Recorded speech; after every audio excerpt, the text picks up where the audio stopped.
Bienvenue dans ce deuxième épisode de notre road trip à travers l'Espagne en 4x4 aménagé. Dans l'épisode précédent, on s'est laissé au niveau de Biarritz où on a passé la nuit. Dans cette deuxième partie, on s'apprête à traverser la frontière espagnole et enfin découvrir le fameux désert des Bardenas. Mais tu verras, c'était assez rocambolesque. Maintenant, installe-toi confortablement parce qu'on reprend la route.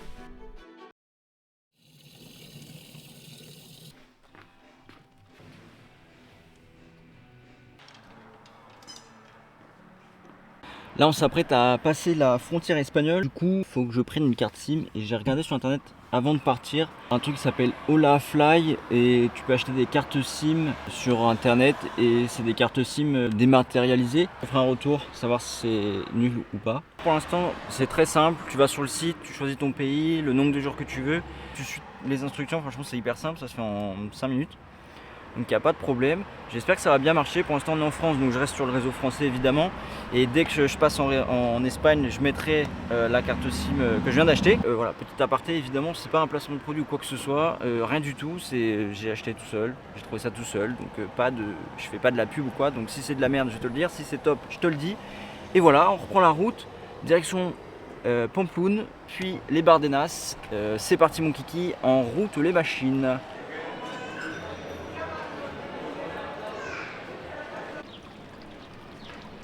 Bon les petits gars, on arrive à Pamploune, on a passé la frontière sans galère. D'ailleurs on a à peine vu la frontière, c'était un peu chelou. On est sur une place qui est ma foi plutôt sympathique. Il fait chaud, mais du coup dans les ruelles il fait assez frais donc c'est pas trop mal.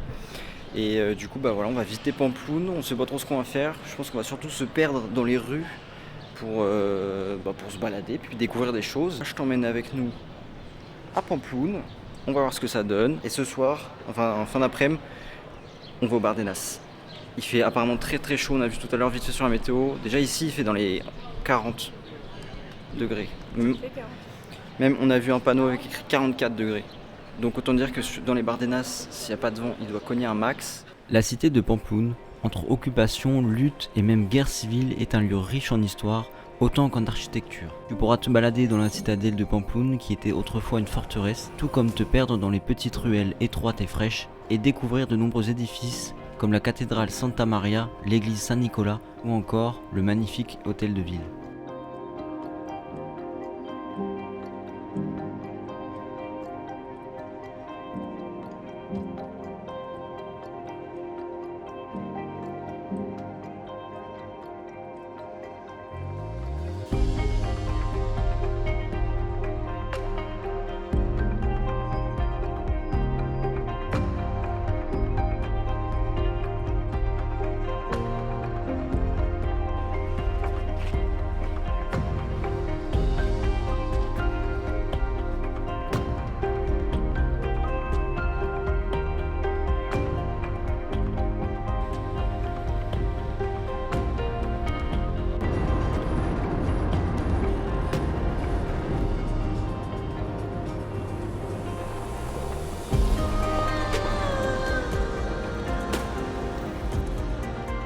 Voilà, on a trouvé notre spot, on va rester là.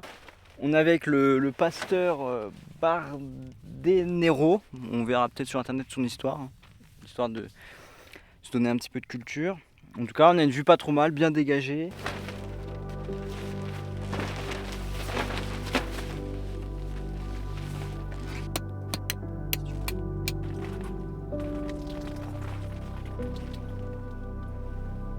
La galère dans les Bardenas. Et ça fait extrêmement du bien de se doucher, par contre c'est impressionnant, en 5 minutes t'es sec sans même mettre ta serviette sur toi. Je tiens à m'excuser pour mon accoutrement qui est des plus spécial. J'avais la flemme de me rhabiller, il fait tellement chaud. Ce soir c'est Pareo. Ce soir c'est Pareo Bardenas. Sangria. Et c'est pas mal. Genre, tu sais on est là, on vit genre normal, ouais, c'est comme si on était à Souston dans une aire de camping quoi. Non. Alors, c'est à ce moment-là que la soirée a pris une autre tournure. À l'autre bout du désert, on voyait comme un gros nuage noir. Alors comme on avait un doute, on a préféré ne pas déplier la tente et au fil du temps, le nuage s'approchait et des éclairs ont fait leur apparition. Et au moment où on a décidé de plier bagages pour ne pas rester dans les Bardenas sous l'orage, le vent s'est levé, a carrément emporté une chaise et on a été dans un nuage de poussière. Et au final, on s'est retrouvé sur une aire de camping-car toute pourrie dans un petit village.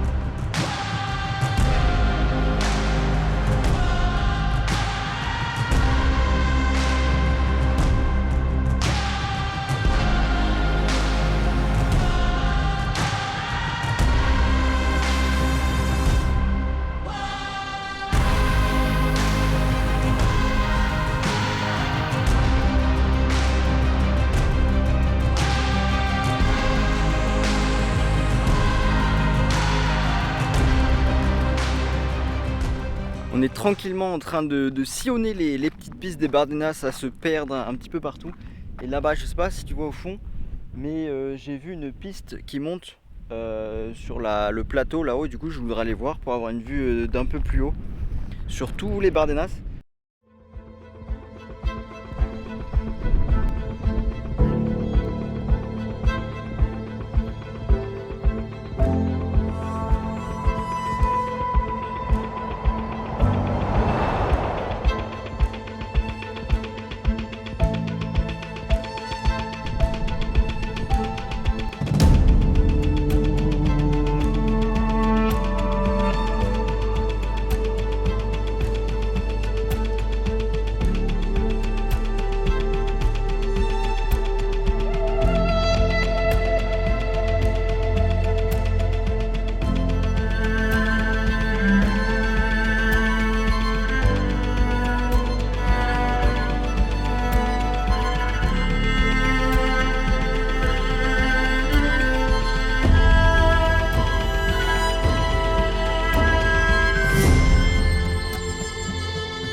Ça fait longtemps qu'on roule là quand même, ça fait une bonne heure et demie je pense, même plus. Nous sommes au Mirador de la Estrosa et du coup on est en hauteur sur un plateau, donc on a une vue mais incroyable à 360 degrés sur toutes les Bardenas, c'est juste mais magnifique. Je regrette pas du tout qu'on soit venu. L'objectif de venir ici était je trouve ambitieux parce que c'était notre premier voyage hors de la France, c'est notre premier gros voyage. On a réussi, on est au Bardenas. C'est pas fini, mais en tout cas, cette première étape est juste incroyable. C'est magnifique. Franchement, si tu as l'occasion de venir, viens. Et passe au Mirador de la Estrosa, enfin bref, là où on est, quoi, enfin là où je t'ai dit. Parce que ça te donne une vue impressionnante sur tous les Bardenas. Donc je vais te montrer ça évidemment. Mais j'espère que tu es prêt parce que franchement, c'est fou.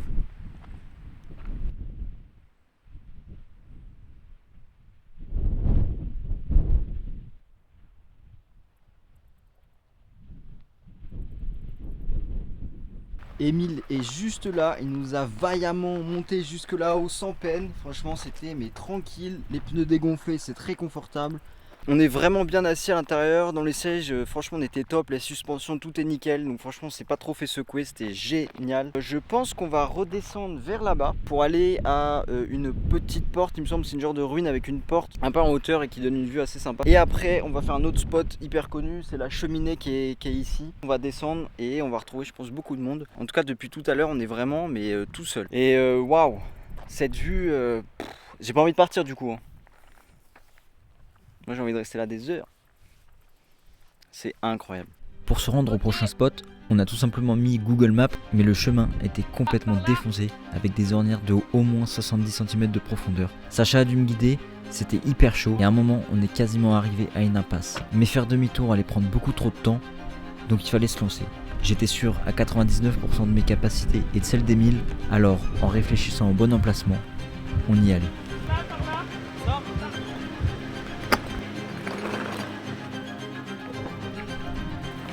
Il est loin du sol? Non. Il est proche? Oui. C'est pas grave, le pare-choc. Mais non, ça le réveille.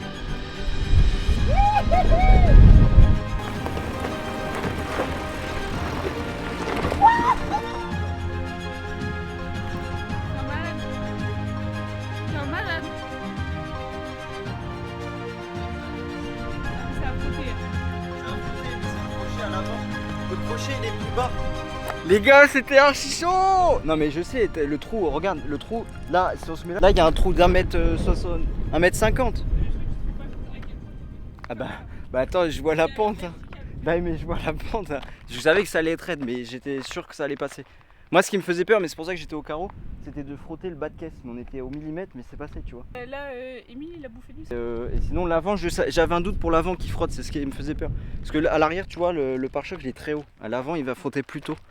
Mais ce qui a frotté, je suis quasi sûr, c'est le crochet pour le remorquage. Ouais, c'est ça, et il n'y a rien, c'est nickel, c'est top. Oh, le pare-choc, il a pris un peu, mais juste des rayures.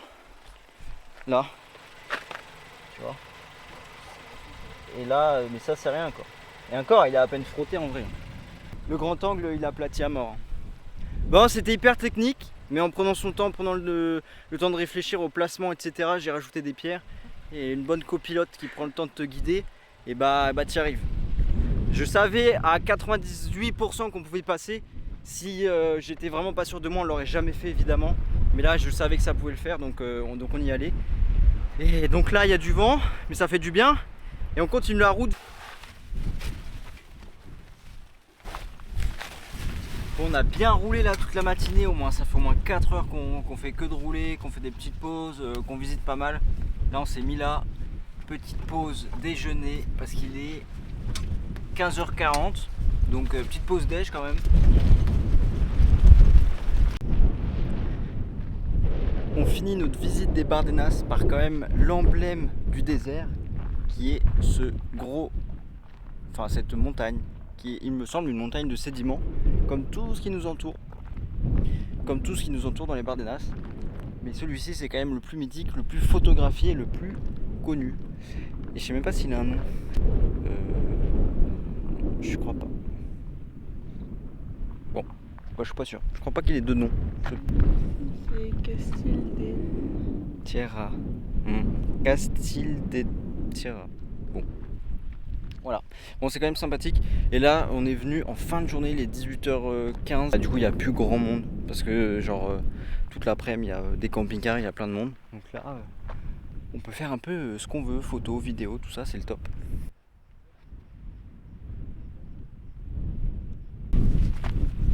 Bon, bah cette fois, on va se faire une vraie soirée au Bardenas, contrairement à hier où c'était la catastrophe. On s'est trouvé un petit spot tranquillou, il y a un peu de vent, donc on a essayé de se mettre à l'abri. On n'est pas loin du... J'ai oublié le nom, mais là où on était tout à l'heure. Et on peut monter là-bas sur une petite montagne qui fait un plateau pour avoir une vue d'enfer sur les Bardenas avec le coucher de soleil. Donc là, moi je vais me doucher parce que les 38 degrés de toute la journée, franchement c'est chaud à tenir. Mais du coup je vais me faire propre. Petit bivouac sur Bardenas, temps magnifique. Et normalement le vent se calme dans la nuit, donc ça devrait être pas mal. Mais en même temps il nous en faut un petit peu pour essayer de nous rafraîchir. Et puis on va essayer de profiter dans les Bardenas, tout simplement. Go à la douche. On va faire une sieste, ça ? Malheureusement, j'ai perdu tous mes plans du coucher de soleil et du bilan sur les Bardenas, mais je t'invite à t'abonner parce que dans le prochain épisode, je t'emmènerai avec moi voir un magnifique lever de soleil sur les Bardenas en solo. Mais pour ça, il faudra attendre quelques jours. En attendant, je te laisse sur ces belles images que j'ai captées pendant la soirée.